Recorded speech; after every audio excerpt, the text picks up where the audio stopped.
O seu podcast de criptomoedas está começando. Ouça agora o Bitcast. Bom dia, boa tarde, boa noite para você que nos ouve, tudo bem? Demoramos, mas voltamos. Eu, aqui com o meu companheiro Paulo Aragão, diretamente de um novo espaço que a gente está testando, conhecendo, se infiltrando. Tudo bem, Paulo? Fala, Zé. Fala, galera que tá escutando a gente. Como é que vocês estão? Todos enriqueceram junto com essa onda, com essa hype de NFT que nem a gente?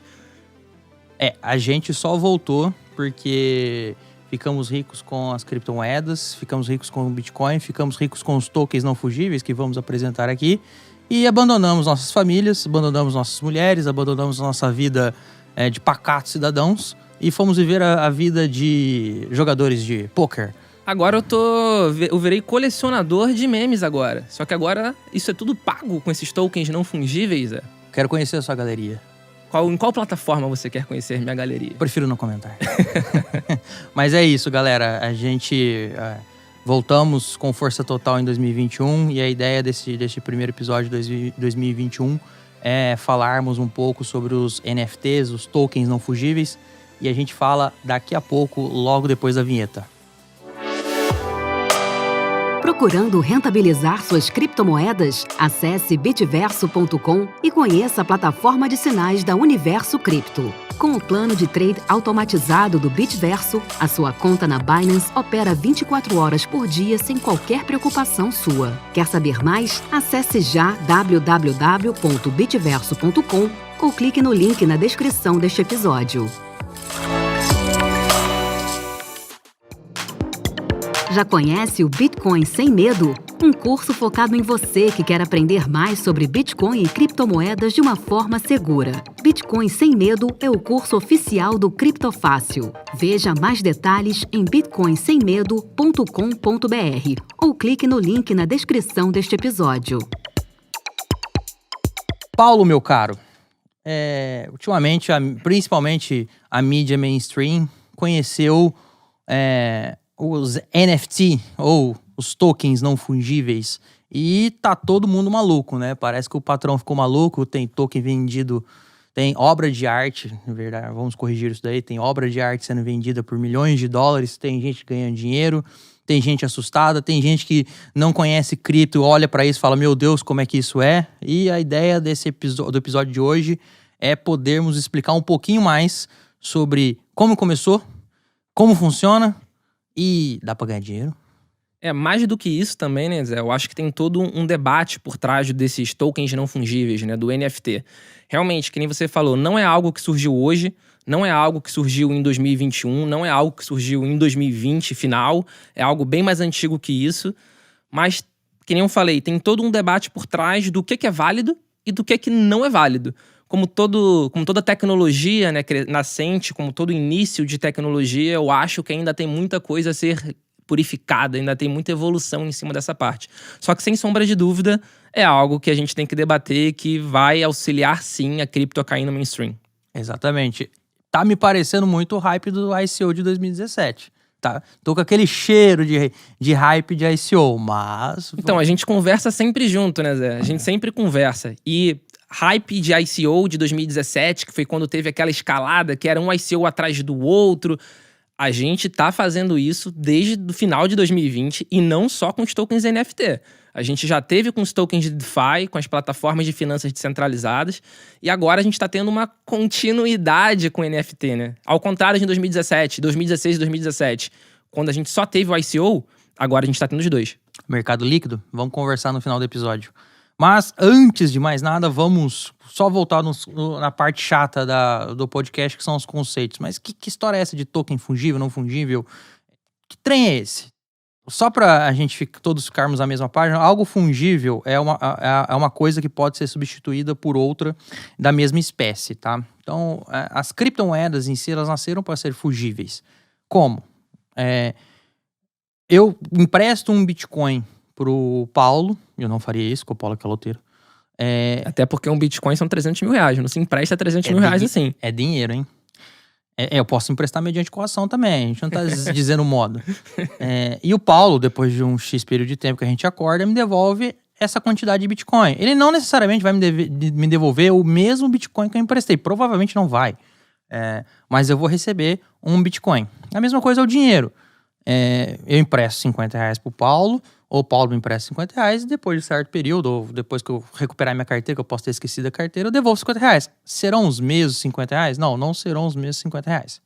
Outra característica muito peculiar dos NFTs, e aqui eu já vou adiantar que a gente vai tentar evitar o anglicismo, vamos portuguesar tudo, é que eles não são divisíveis, como a maioria das criptomoedas que a gente tem, tá? Por exemplo, o Bitcoin, ele é divisível até a sua 8ª casa decimal. Assim, a maioria das criptomoedas são assim, são divisíveis até a sua 8ª casa decimal, e é por isso que a gente tem o Satoshi e o Wei, que é a parte unidade do milhão de um Ether, que é a menor unidade que um Ether pode ser dividido. Pois bem, outra coisa, outro detalhe, outro conceito que nós precisamos ter aqui para nossa conversa hoje é o conceito de escassez no meio digital.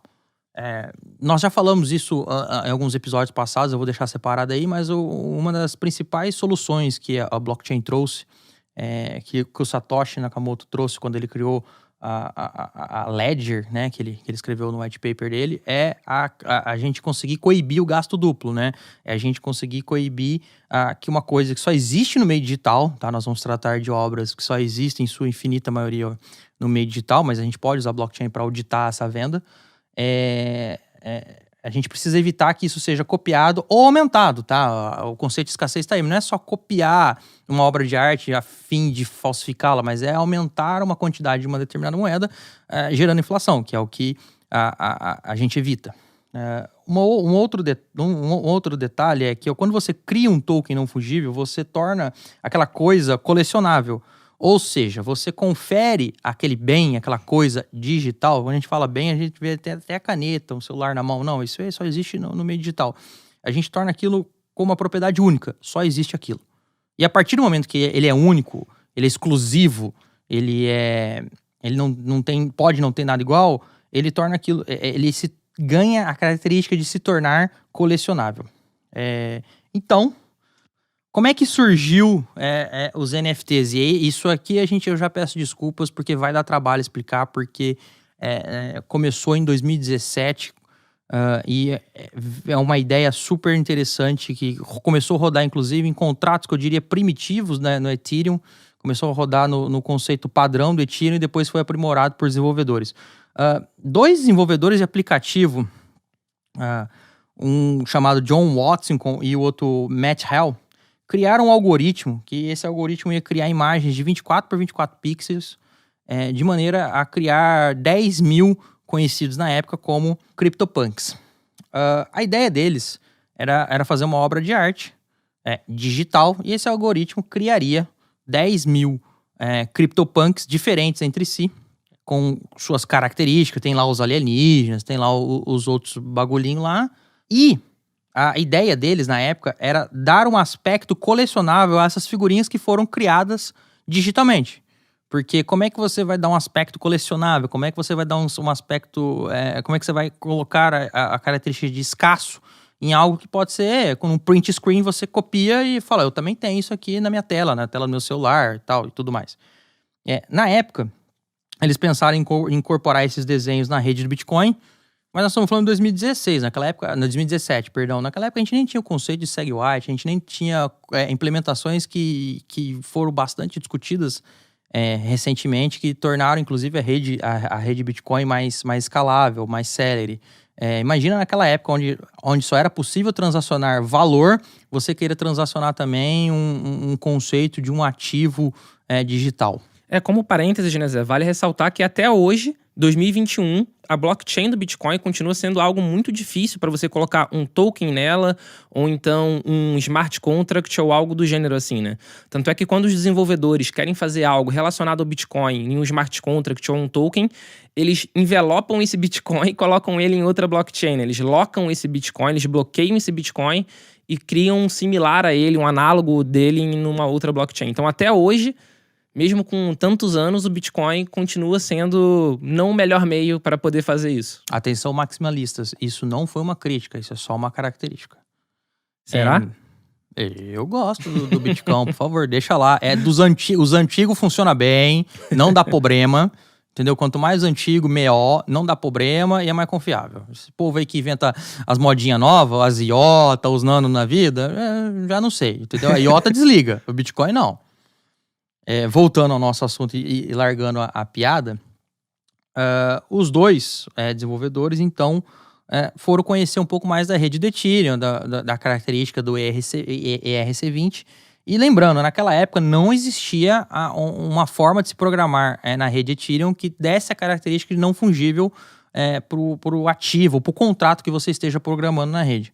Mas eles conseguiram, por vias programáveis lá, e aí os programadores me ajudem a explicar isso, fazer com que um contrato rodasse com cada arquivo da imagem do CryptoPunk respectivo. Então, cada imagem do CryptoPunk tinha lá um arquivo de imagem, tinha um hash, e isso foi incluído algumas funções que permitia as pessoas a comprarem e venderem essas imagens na rede do Ethereum. Ou seja, ele conseguiu, de um jeito que ainda não existia muito na época, mas ele conseguiu implementar uma característica para, se aquela imagem for transacionada, aquela imagem vai ser cedida para quem comprou, tá?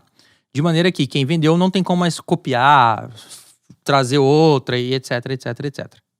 Eles postaram esse código, essa ideia, o projeto, na verdade, num subreddit da Ethereum e na Hacker News, na época, em 2016, 2017. De acordo com os desenvolvedores, só umas 100 pessoas adquiriram, na verdade, reivindicaram, porque eles nem estavam vendendo na época, tá, gente? Você ia lá e reivindicava, eu quero a imagem X, e você levava a imagem X. Pois bem, mais pra frente, eu acho que foi em 2018, os dois, o Hall e o Hudson, foram destaque no site Mashable.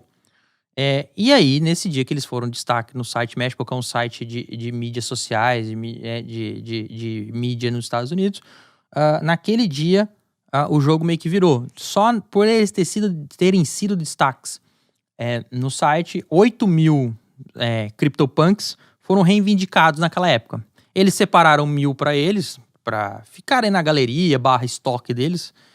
E esses outros 8.000 CryptoPunks foram reivindicados por usuários XPTO e foram transferidos, tá?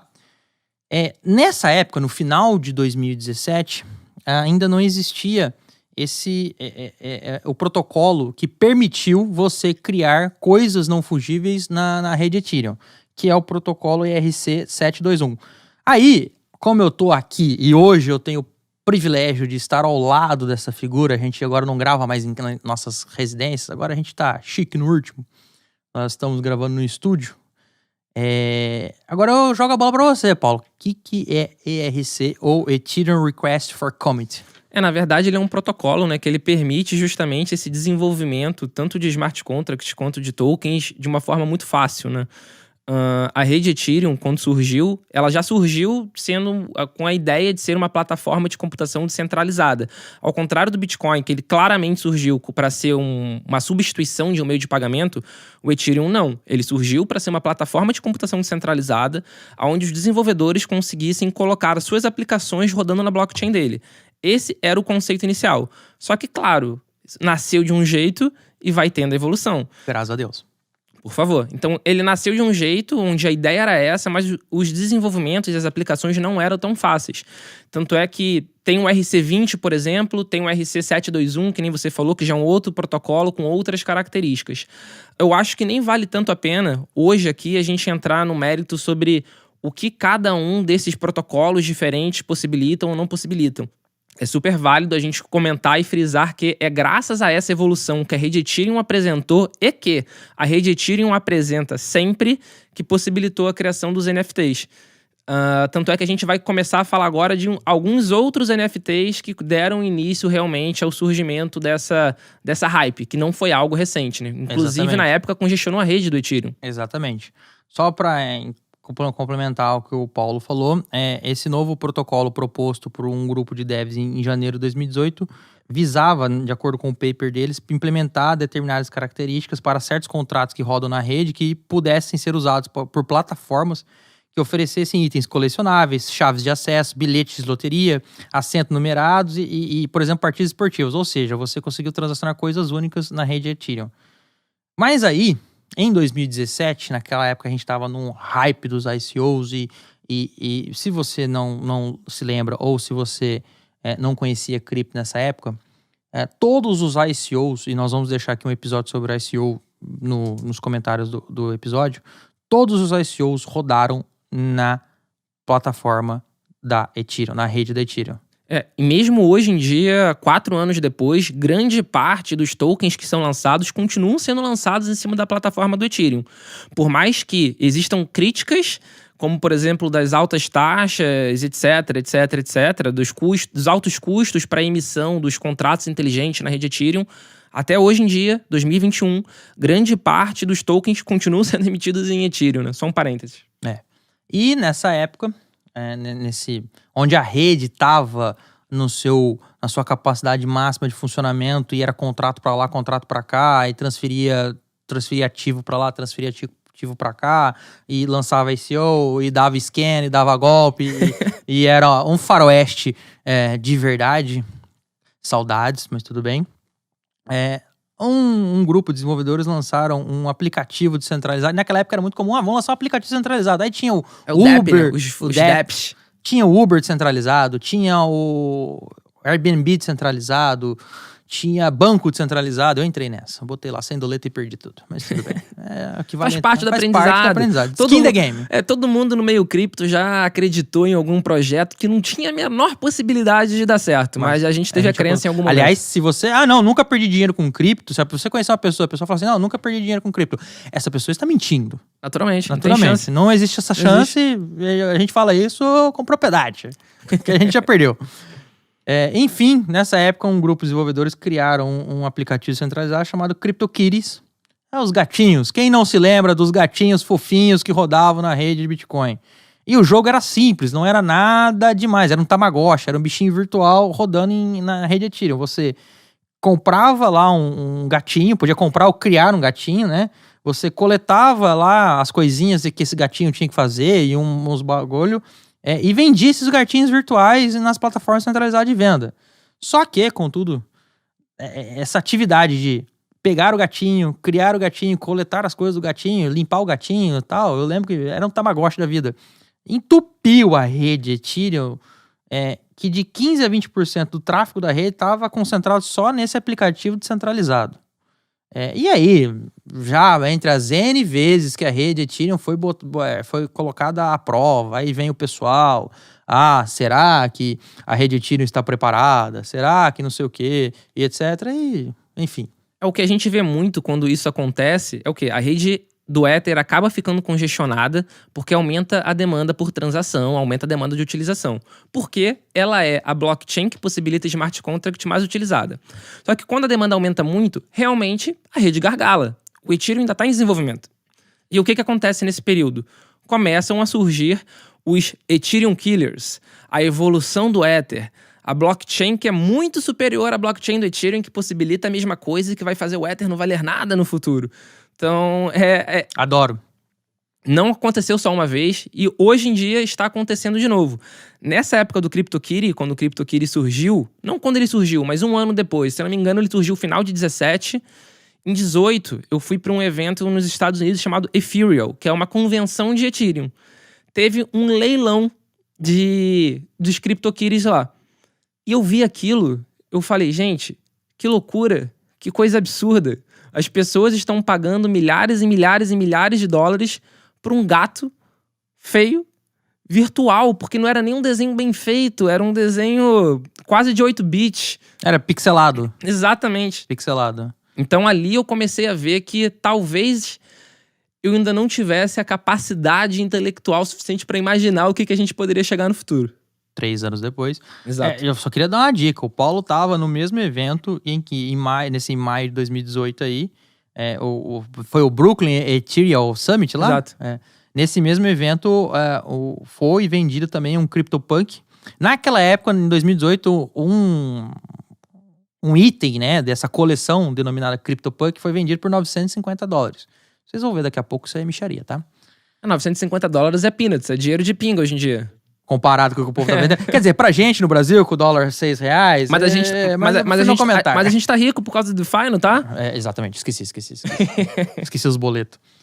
Enfim, hoje, os criadores do CryptoPunk aperfeiçoaram um pouco. Inclusive, eles foram expostos numa galeria em Nova York, eles foram impressos, e agora o negócio tá meio sofisticado porque eles conseguiram dar à arte que eles criaram uma característica de rastreabilidade. Então, a pessoa que adquire, por exemplo, os CryptoPunks lá que estão em exposição nessa galeria, vem um código, vem um QR Code que leva a descrição desse CryptoPunk correspondente. Dentro tem um envelope com a carteira de papel, com a chave para você, se você for transacionar, passar para frente. Poder transferir, na verdade, porque se você tem a coisa impressa, beleza, você já pode passar lá para frente. Sim.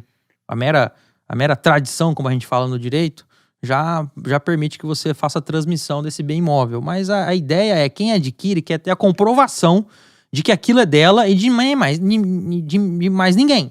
E a maneira de fazer isso é você assinando a chave correspondente ao contrato. E também a autenticidade, né? Você conseguir ver o passado dela, você conseguir ver quem foi que criou e por quem já passou.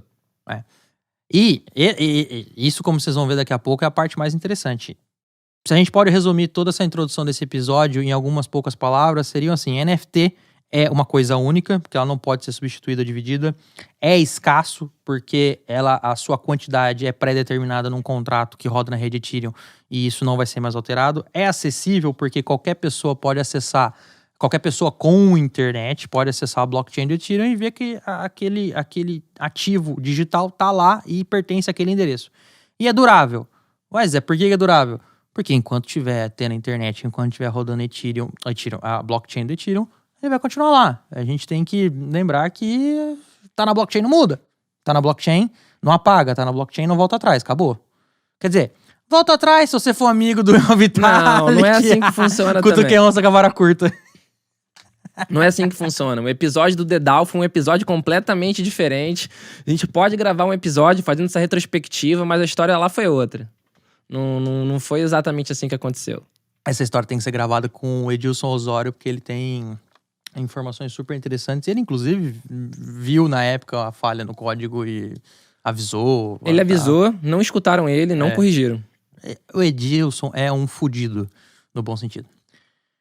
Mas então, por que NFT é tão disruptivo pro mercado da arte? Por que o mercado da arte hoje olha para NFT e fala: é isso tem a capacidade de quebrar certos paradigmas ou, como sempre ocorre com as criptomoedas, quebrar os intermediários que são envolvidos no mercado de arte. Primeiro detalhe: um dos grandes problemas da produção e venda da arte digital, não só da arte normal, tá? Arte normal, arte no seu sentido mais amplo, eu quero dizer. E quando eu falo normal, é desde um quadro até uma obra plástica, qualquer coisa, mas a arte digital principalmente, música, uma pintura digital, um desenho que foi criado de maneira digital. O maior problema disso é a facilidade com que você pode duplicar ou piratear, tá? Inclusive aqueles que produzem arte digital sofrem com isso amargamente quando vão expor as suas obras, ou, por exemplo, vão expor suas fotos, um fotógrafo vai expor suas fotos para vender, para licenciar, tem que meter na arca d'água para cima e para baixo, porque é um print screen, peguei e vou usar, e a gente sabe como é que na internet é. Ninguém dá o devido crédito para quem tem que dar, e a vida segue. Então, depois que também essa arte ou essa obra de arte é copiada e vendida ou repassada, a gente tem um problema também de valor, porque não existe escassez e aquele bem, aquela coisa, deixa de ter o seu valor por causa atrelado à sua exclusividade. Um outro ponto que você consegue utilizar o blockchain e o NFT é que você, como o Paulo já disse, é que você consegue comprovar a titularidade daquele exemplar da obra ou da obra em si, porque a obra pode ser, como alguns artistas fazem, eles fazem um número restrito.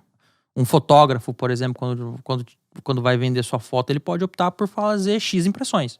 E aí a impressão do 1 ao 10 vai ter do 1 ao 10, acabou, não vai ter mais. E o dono do exemplar número 2 é o Paulo Aragão. E o dono do exemplar número 3 é o Zé. Ou eu fiz só uma obra, um quadro, eu fiz só um desenho digital e o único dono dessa obra é o Paulo. Ponto. Acabou. Você consegue comprovar a titularidade de maneira simples e acessível. Outra questão é que você consegue aferir em questões de segundos, não dependendo de auditoria, não dependendo de terceiros, a proveniência daquela obra. De onde ela veio, a mão de quem ela passou. Por exemplo, também existe um detalhe no mundo das obras de arte. Existe uma questão de que algumas pessoas utilizam da compra e venda de obra de arte para lavar dinheiro. Você não tem como, às vezes, saber quem era o antigo proprietário. Às vezes até a galeria, por questões dela, ou um serviço que a galeria vende, não revela quem era o antigo dono. Você não sigilo sabe. Privacidade, né? E você não sabe. Você tá comprando, por exemplo, de um político que tava se aproveitando ali pra, lavar um dinheirinho. Quando tá na blockchain, você consegue aferir quem era o endereço antigo que era proprietário daquela obra. Você consegue, inclusive, até a origem dela. Ela passou pra mão do fulano, passou na mão do ciclano, passou na mão do beltrano. E por uma questão simples, alguém tem um registro desses endereços. Eu não estou dizendo dos endereços dos CryptoKitties que eram negociados a $2, a $10. Isso ninguém tem registro, mas vocês hão de concordar que uma obra que é vendida por milhões, isso fica muito bem registrado. Fica registrado na blockchain, mas não necessariamente se sabe quem era a pessoa por trás daquele endereço. Exatamente, mas esse é meu ponto. Quando você vende por milhões, essa transação milionária, uma hora isso pode aparecer. Poder, com certeza. Entendeu? E outra questão que é mais fantástica ainda e quebra intermediários aí. A questão da remuneração. Você pode construir um contrato onde a cada transação, o artista que concebeu aquela obra, concebeu aquela arte, ele pode ficar com uma porcentagem daquela transação. E isso vai ocorrer de maneira automática, de maneira sem depender de ninguém para validar, nem nada. Então, por exemplo, o fotógrafo que fez a foto fantástica do pôr do sol no Rio de Janeiro, com o sol batendo no Vidigal, e é realmente uma imagem fantástica, optou por fazer alguns exemplares, pouquíssimos, revendê-los, e se o dono a pessoa que tem a posse daquela foto, revendê-la, optar por transferi-la no mercado secundário, ele pode deixar lá marcado que uma porcentagem X fica para ele. E pronto, a hora que rodar o contrato é automático. Essa que é a beleza da blockchain, né? Tudo é via smart contract. Você deixa de confiar no ser humano, digamos assim, e passa a confiar em código. É mais do que você não precisar conferir. Não tem chance de alguém vender e não falar para você. Tudo acontece realmente automaticamente e via blockchain. Então, você sempre vai ter plena visualização disso e tudo vai acontecer sempre de forma automática. Aí é uma vantagem da blockchain não só para NFT, como para tudo, né? Mas é o que você comentou. O quanto isso pode agregar para um artista, para um produtor de conteúdo, é enorme. Exatamente. E não só para o produtor de conteúdo, mas para a galeria, para o estúdio ou para o fonograma. Porque é o seguinte, você pode também colocar lá que a galeria que fez a primeira exposição do artista, tá? Que revelou esse artista, queira também, se julga, olha, eu vou querer 10%. Um royalty. Que obra é difícil ter royalty. Sim, é como se fosse. Mas é da transação seguinte, ou das 5 primeiras transações seguintes, eu vou querer 10%, depois cai, enfim. E o fantástico que tá no código, é aferível, você sabe, não existem surpresas, não existe taxa surpresa, não existe FII escondido, nem nada. É ali, a regra do jogo é essa. Você concorda? Concordo. Então transaciona. Partindo para as aplicações, meu caro amigo Paulo Aragão, não posso utilizar outra aplicação agora a não ser para direito autoral, porque isso é disruptivo, isso é um marco no mercado de direito autoral. Se um artista, por exemplo, pode transferir os direitos de auferir os royalties de determinada obra, determinada música, determinado vídeo, determinado filme, para um contrato, um NFT, e fazer um funding. E nesse exemplo, inclusive, eu acho que isso tá mais para um ICO, eu vou explicar o porquê. Mas também é permitido e foi pensado para isso. De que maneira? Eu transfiro para um contrato digital, para um contrato na rede Ethereum, o direito de receber os royalties daquela obra e vendo no mercado. Olha, e boto no mercado. Eu sou um artista, posso ser um artista no começo de carreira, eu posso ser um artista já pro final da minha carreira. Não podemos esquecer que o Bob Dylan vendeu os direitos dos seus álbuns, eu não me lembro para qual gravadora, por milhões de dólares e botou o dinheiro no bolso e acabou. E você pode fazer isso na rede Ethereum, pode fazer isso na rede blockchain, de maneira que a pessoa que adquire vai pagar um preço X e vai ter o direito de auferir os rendimentos daqueles plays, auferir os rendimentos toda vez que aquela obra for utilizada por algum terceiro. Eu encaro isso muito perto de um ICO, porque a gente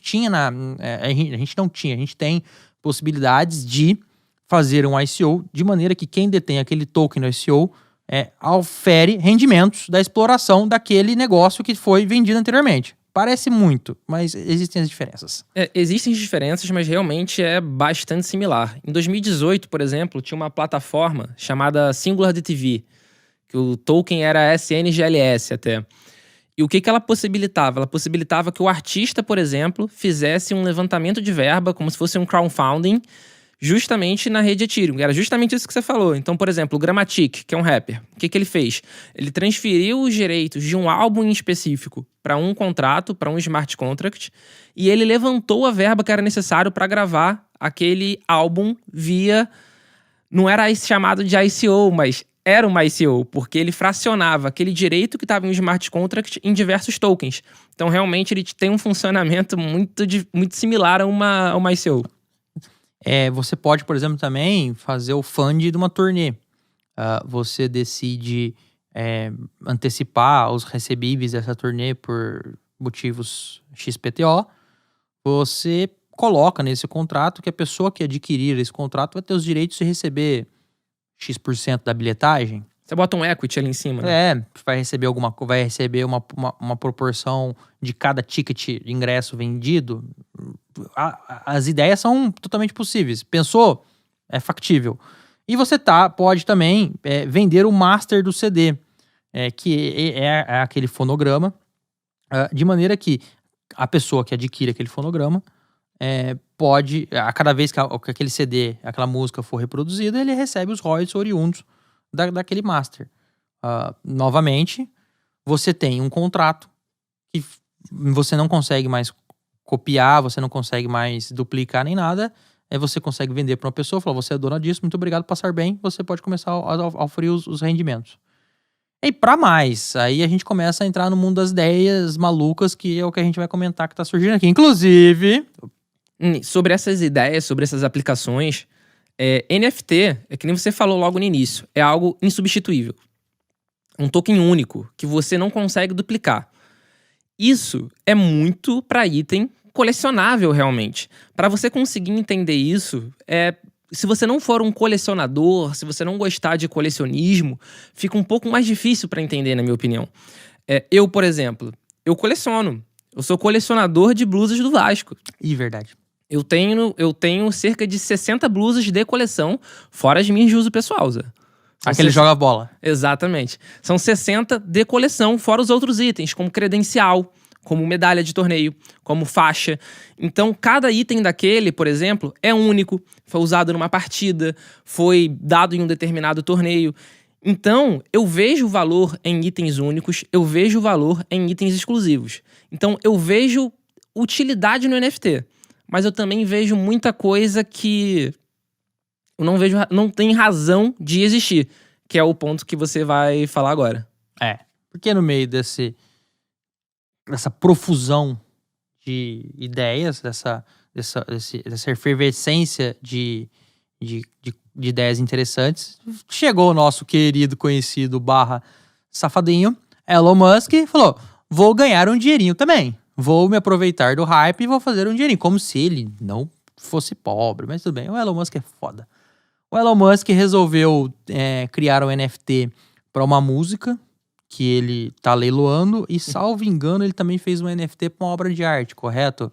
Obra de arte. É, obra de arte. Entre aspas. Entre aspas. O Paulo fez aspas aqui. Fiz aspas, efeito de aspas. É, efeito de aspas. Porque, né? Mas enfim. E ele ganhou mais uma vez dinheiro no hype. Ele é fogo. Mas eu te pergunto, Zé, só o Elon Musk fez isso? Não. De inventar coisa? Até onde eu sei, não. O do Twitter?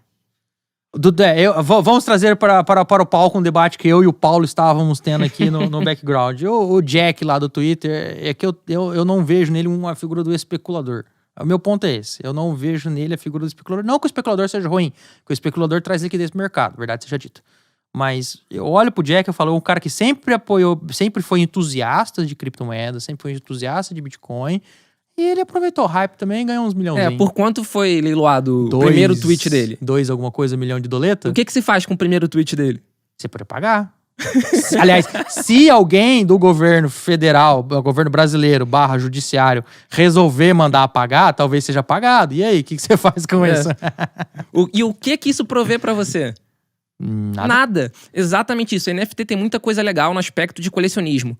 Por exemplo, um item único. Vamos supor uma foto, sei lá, da Lady Gaga. Só tem aquela foto. Aquela é a foto original. Isso vale como se fosse uma obra de arte.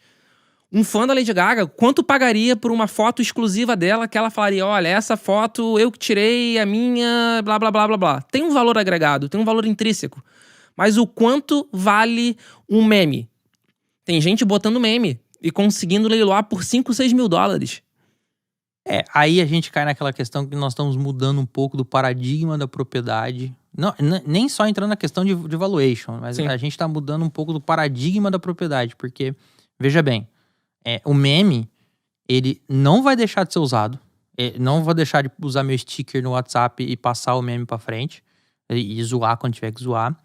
Mas a pessoa sabe disso. Sim. A pessoa sabe que aquilo ali é facilmente copiável, o meme é facilmente circulável. Que aquilo, no final das contas, acaba não representando nada. Mas ele quer ter o sentimento, mas eu tenho a posse do meme original, do criador do meme. Porque é isso que a ideia é vender isso. Ó, eu tenho a posse, e é só a posse, tá? Daquele bem digital, ponto. E ele vai continuar circulando, ele vai continuar fazendo tudo e vai continuar acontecendo. Isso é um pouco de quebra de paradigma, porque as pessoas estão sujeitando a isso. As pessoas estão sujeitando a... Eu tenho a posse daquele determinado bem, mas eu aceito que ele seja reproduzido. Por exemplo, um vídeo, ele vai ser reproduzido. Vai ser reproduzido no YouTube, vai ser reproduzido na televisão, vai ser reproduzido whatever. Eu não vou ganhar nada com isso. Posso não ganhar nada com isso, na verdade, mas eu vou aceitar que ele é meu. É meio complicado isso. Isso do vídeo que você estava falando, tem uma plataforma específica disso, que é aquele da NBA. Tem uma plataforma específica que vende lances da NBA. Então são lances famosos, como, por exemplo, grandes jogadas, enterradas e tudo mais, que já levantou, entre 2020 e 2021, mais de $1 bilhão. E pra quê? Para justamente esse sentimento de posse. Então, enquanto a gente tem esse tipo de coisa, que eu sinceramente não acho, mesmo sendo colecionador, eu não acho tão aprazível assim, existem soluções e existem casos de uso que eu vejo muito sentido. Tem uma plataforma, por exemplo, chamada Terra Virtua, que o token é TVK. Ela, inclusive, tem parceria com os estúdios da Paramount. Então, você pode comprar itens colecionáveis do Top Gun. Ela tem parceria também com um estúdio que eu não lembro se é o mesmo, que fez o Perdidos no Espaço. Então, você pode comprar o monstrinho do Perdidos no Espaço em 3D e você consegue comprar esses colecionáveis, montar a sua galeria e você vender, inclusive, ticket para as pessoas entrarem na sua galeria para poder ver. A galeria virtual, tá, gente? A galeria virtual, exatamente.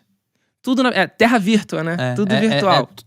Pronto, mindfuck, é tudo virtual. Tudo virtual. A sua galeria virtual, é o seu museu virtual. Exatamente. Então, isso eu acho super interessante, eu vejo super aplicação. Porque você tá criando realmente itens exclusivos, itens colecionáveis e que ninguém mais tem.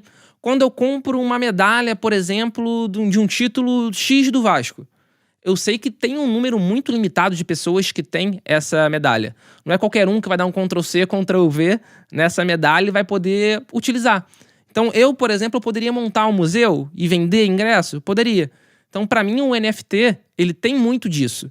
Ele tem muito a criação de galerias e de stands virtuais. Eu acho que a gente ainda tá num processo de hype excessiva. Porque eu acho que toda a parte cripto teve até hoje, né? Teve um início que foi super hype, até o mercado realmente conseguir se amadurecer e ver o que presta e o que não presta.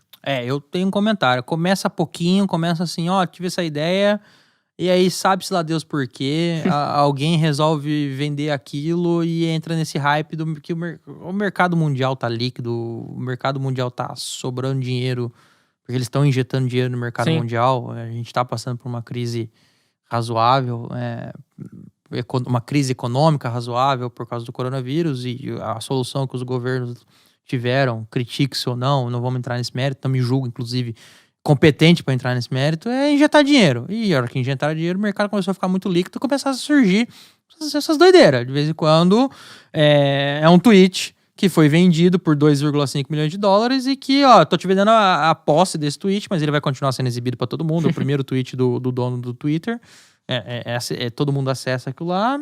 E se ele, por um acaso, sem querer, sei lá, apertar o delete, acabou. Já era. E o seu dinheiro também já era. Ou se o Twitter resolver banir, suspender a conta dele. Exato. Sei lá, trocou a gestão, né? Exato. Mas o negócio tá tão maluco, Paulo, que aí a gente começa a ter as coisas estranhas, né? Por exemplo, a banda americana Kings of Leon, coisas estranhas não. Verdade seja dita. Eu acho que se o artista tem a possibilidade de se aproveitar do momento para valorizar mais a sua obra, valorizar no sentido financeiro mesmo, claro. Para oferir se mais... Se monetizar com mais assertividade, ou se monetizar melhor a obra, mete o pau, vai pra dentro.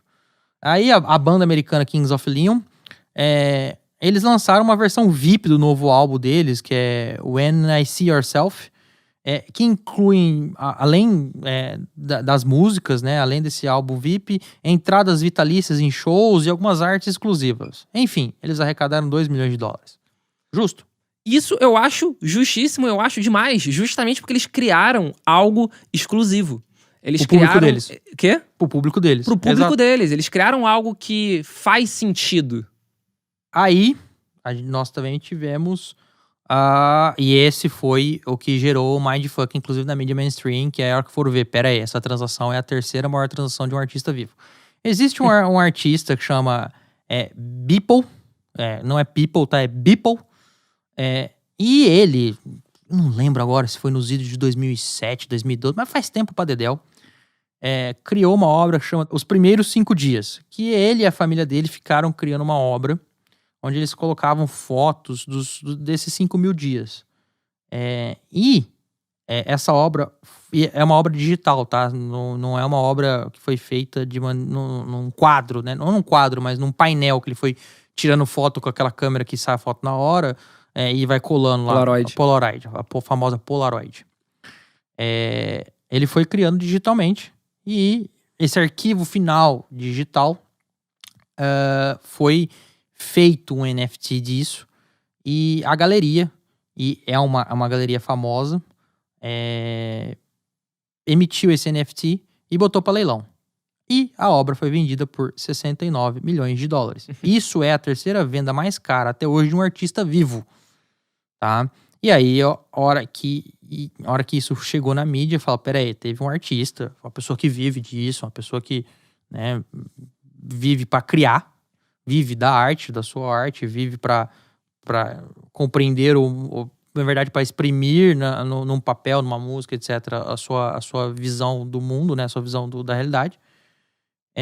Pegou e vendeu isso por 69 milhões de dólares. Aí a mídia mainstream caiu em cima assim, né? Meu Deus, o que é isso? Na verdade, onde veio? Chamou atenção. Chamou atenção da mídia tradicional.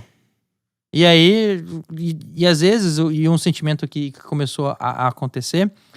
mas isso surgiu agora, de onde que veio, o que come, o que faz, mas o que a gente tentou mostrar aqui na verdade, isso já existe há um tempinho, só que por condições que com certeza algum economista vai conseguir dissertar melhor, o mercado hoje, ele tem essas condições de permitir que essas obras em NFT sejam transacionadas, sejam vendidas por um mundaréu de dinheiro. Porque elas já eram vendidas. Como a gente falou no começo, os CryptoKitties foram vendidos por peanuts, por doletinhas. Peanuts comparado aos valores atuais. Peanuts comparado aos valores atuais, por favor.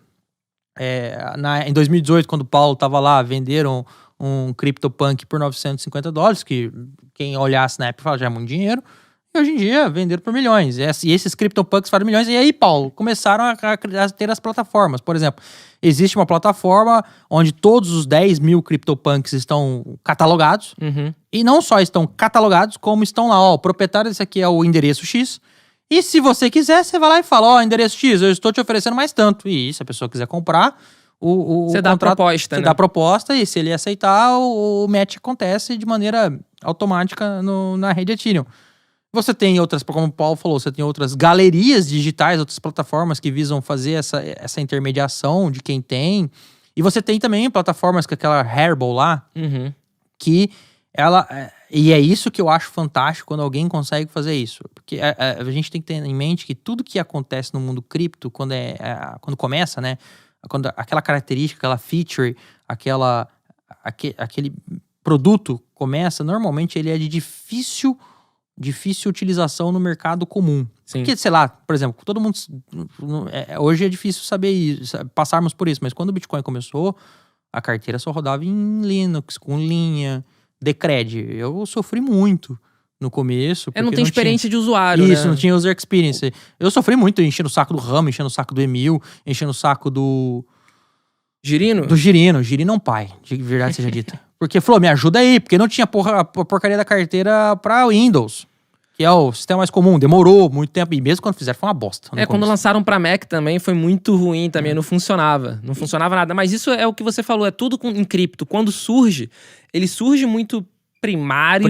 Ele surge primitivo, muito básico, assim, só realmente para um nicho do nicho do nicho, e depois que isso vai evoluindo. A carteira do Bitcoin que você falou. Hoje em dia a gente tem carteiras excelentes para celular. Exato. Carteiras maravilhosas, que funcionam muito bem, e carteiras que lembram muito o aplicativo de um banco tradicional. Então, realmente tem esse processo de evolução no mundo cripto. Mas o que eu consigo ver, Zé, é que essa evolução está sendo cada vez mais rápida. Exatamente, o que eu ia falar do Hairball. Já fizeram uma plataforma de maneira a que você consiga pegar a sua obra digital, colocar lá na plataforma, tokenizá-la, criaram um NFT, já criaram a plataforma para fazer tudo isso de uma maneira aparentemente simples, não testei, mas a descrição que eu li no Criptofácil é que o negócio estava fácil.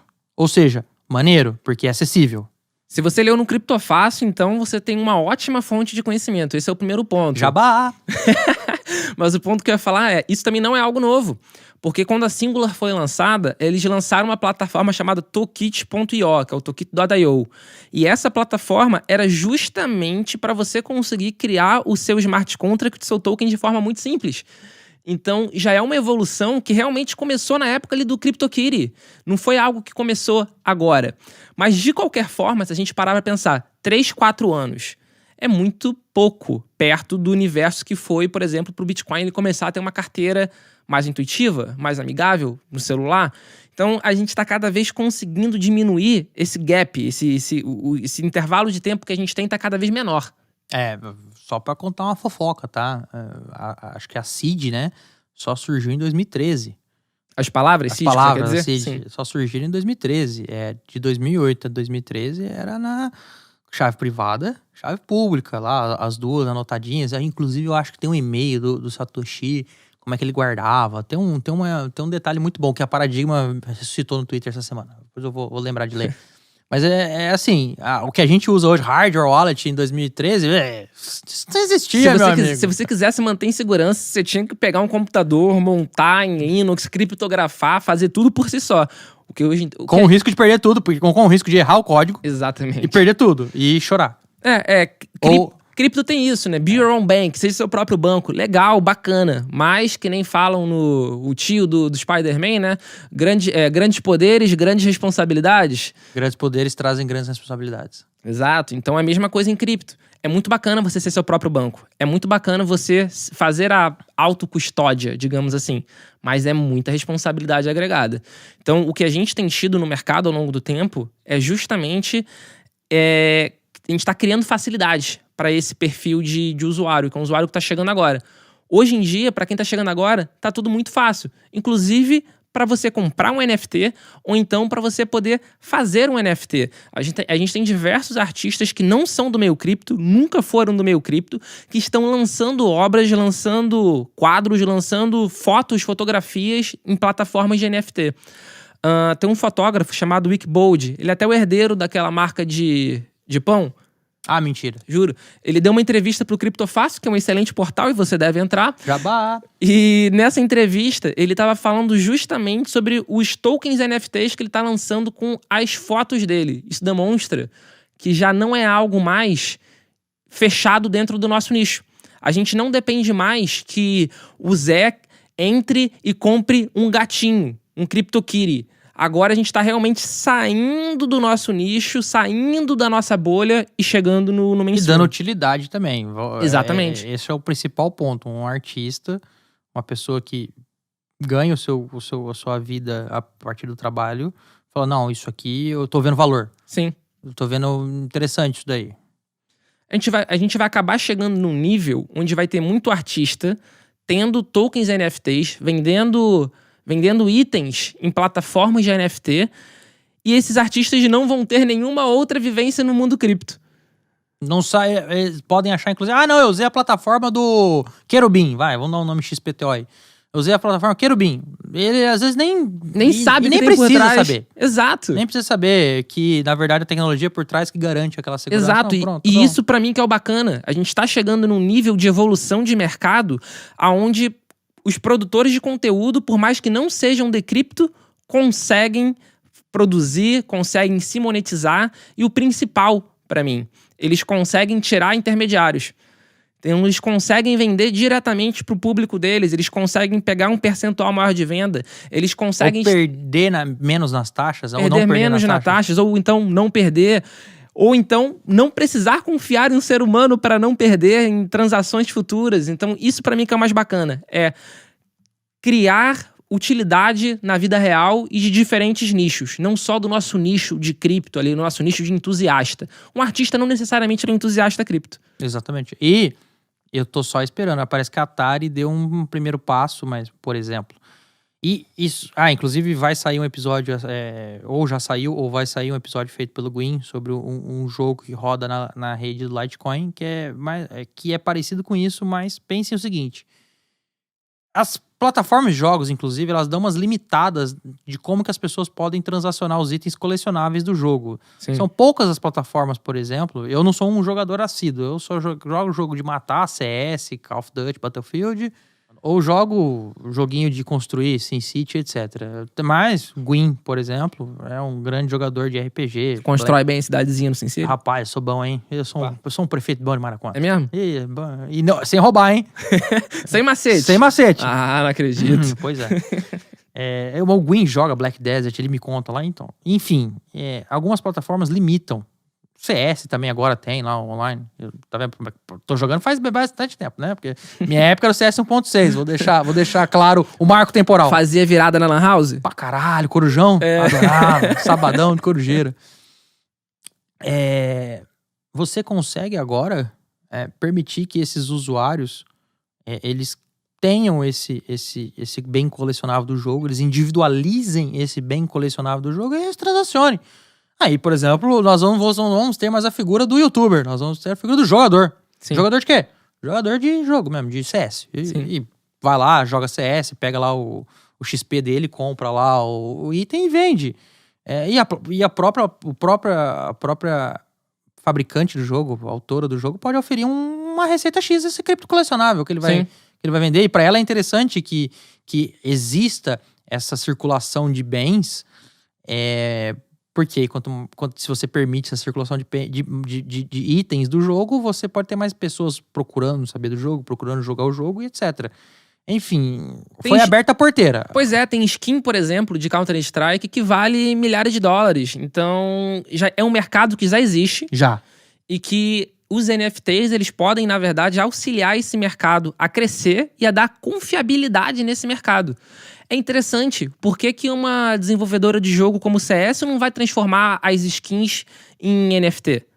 Você vai ter um certificado de exclusividade muito barato, você vai conseguir criar um mercado paralelo e você consegue ainda levantar, criar uma nova fonte de receita. Mercado secundário, vamos ser mais bonitinho. Então vamos voltar. Não, pode deixar, é só piada. Né? Porque realmente o correto é mercado secundário. Secundário. Esse tal de mercado paralelo é complicado, entendeu? A Uruguaiana, meu amigo, é lá, é complicado. A Uruguaiana do Counter-Strike? A Uruguaiana do Counter-Strike é complicado isso aí, né, meu irmão? Bem, eu acho que a gente tá caminhando pro fim. Paulo, mais algum comentário? Nenhum comentário, eu acho que a gente já falou bastante sobre NFT. Acho que o início do resumo da ópera aqui não é algo novo, não é algo que surgiu agora. É realmente que nem a gente tem falado o episódio todo. Cripto é um processo de evolução.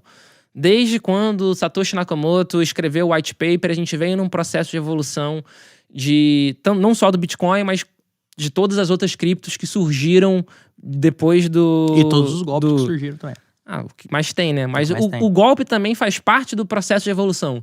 Por exemplo, a comunidade brasileira. 2019 foi um ano muito sofrido para a comunidade brasileira, onde tiveram grandes empresas que inclusive anunciavam na Globo que se mostraram golpes. Isso fez parte do processo de evolução e amadurecimento do mercado brasileiro. O mercado brasileiro, por exemplo, hoje em dia ele está muito mais escaldado, ele está muito mais maduro do que ele era antes. Mas enfim, voltando. A gente tem um processo de evolução de cripto, desde que quando surgiu a mera possibilidade nos CryptoKitties e no CryptoPunk em 2017, 2018, até chegar hoje no NFT. O NFT, para mim, ele é algo que ele oferece muita possibilidade, ele oferece um mundo de possibilidades para o criador de conteúdo, o artista ou whatever que seja que queira utilizar algo insubstituível, criar um item exclusivo, mas ainda tem muita coisa muita coisa que... Opa, fora da curva, tá um pouquinho demais. Exato, vender um tweet por 2,6, se eu não me engano, milhões de dólares. 2,5. Não vejo razão. Vender um meme do Nyan Cat por $5.000, sendo sincero, não vejo razão. Mas você vender um item colecionável do Top Gun, onde só criaram, 1.000 desses itens por $500, vejo muita razão. É um item colecionável. Pai, você imagina que a Disney pegar aqueles bichinhos do Star Wars? Imagina quando pegar lá o do Mandalorian, o Baby Yoda. O Baby Yoda, foi o primeiro que eu pensei, velho. Aí o Baby Yoda colecionável. Eu falei, vem cá, Baby Yoda. Aí eu pega, toma meu dinheiro. Exatamente. Então, esse que é o bacana da NFT. Não precisa ser algo focado em cripto. É só um meio do criador de conteúdo, do estúdio, conseguir uma nova fonte de receita, conseguir se monetizar em mais um local. Tem artista, por exemplo, que tá pegando quadro físico, tacando fogo e transformando aquilo em NFT. O Banksy, aquele doidão que tem um dos grafites. Sei. Então, ele pegou um quadro dele, tacou fogo, transformou num NFT e agora a obra dele é exclusivamente digital. Eita porra! Isso, mindfuck. Minha cabeça agora deu um problema. Deu um buff. Tem gente que é muito mais doido que eu. Maneiro. Da hora. Já pensou se a gente tokeniza, por exemplo, o Porto do Rio lá, que é todo grafitado? Pô, imagina. Aí, Eduardo Paes, receita, hein? Eu sei que você tá precisando. Também tem pro Covas também lá em São Paulo, né? O Beco do Batman. Tem verdade lá da Vila Madá, né? Exato. Lá é maneiro. Bem, galera, muito obrigado pela sua paciência, muito obrigado por continuar conosco até o final desse episódio. Todos os casos que a gente comentou ou alguns links para matérias sobre o assunto estão aí no link do episódio.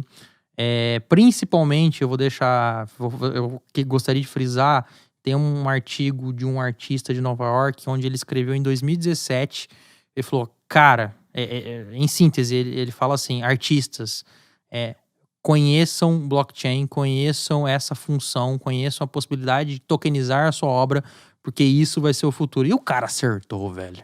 O cara é bom. Então, voltamos com força total, voltamos com gás. Mandem as suas perguntas, as suas aflições, as suas dúvidas para nós. Comentem nas redes sociais que a gente vai caçar. E até o próximo episódio. Paulo, muito obrigado. Eu que agradeço, Zé. Agradeço também a quem tá ouvindo a gente até agora. A paciência da pessoa já deve estar no limite. Já deve estar escutando a gente, talvez, em velocidade 2, que era o que eu faria. Então, agradecer a todo mundo realmente pela paciência. E é o que o Zé falou. Voltamos com tudo. Afinal de contas, os tokens DeFi deram dinheiro. Então agora a gente tá com tempo, né, Zé? Pra ficar Exatamente. conversando. Tanto é que a gente tá gravando pessoalmente pela primeira vez, eu acredito. É pela primeira vez. Pela primeira vez depois de 255 anos. Então... Desde 2018, né? 2018. Desde 2018. O cara mora na mesma rua que eu. Mas em outro extremo da rua. Em tem outro que extremo, frisar, não, tudo tem que bem, mas frisar. mora na mesma rua que eu. A gente já foi tomar cerveja junto, tal, mas gravar junto que é bom nada. Faz parte. Faz parte. O Bitcast é gravado e editado pelo estúdio Playground no Rio de Janeiro. E é produzido pela Universo Cripto em parceria com o criptofácil.com. Valeu, galera. Até a próxima. Valeu! Este episódio foi uma produção da UniversoCripto.net em parceria com criptofácil.com.